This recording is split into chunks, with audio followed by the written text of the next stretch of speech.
Research पण सांगतो 80% घरांमधला संवाद संपलाय. हम्म. म्हणजे नवरा बायकोचं संभाषण ऐका तुम्ही कसं बोलतात. हम्म.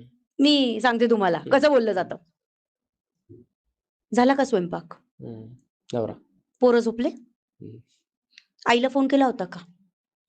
नाही, आता बस, आता थकलो, आता झोपतो. कट. म्हणजे वाक्याची लेंथ किती बघितली का? 2 शब्द 3 शब्द. बरं, हेच वाक्य रोज आहे. हा, आणि हे रोज रिपिटेटिव्ह आहे आणि लोक हे असं बोलतायत.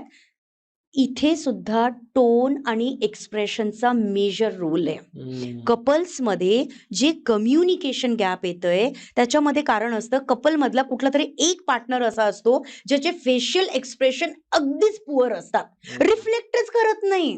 म्हणून मी नेहमी म्हणते की प्रेम नुसतं असून चालत नाही. प्रेम आहे हे सांगावं पण लागतं, हो बोलावं लागतं. आता तुम्ही म्हणाला किती वेळा सांगायचं? रोज सांग.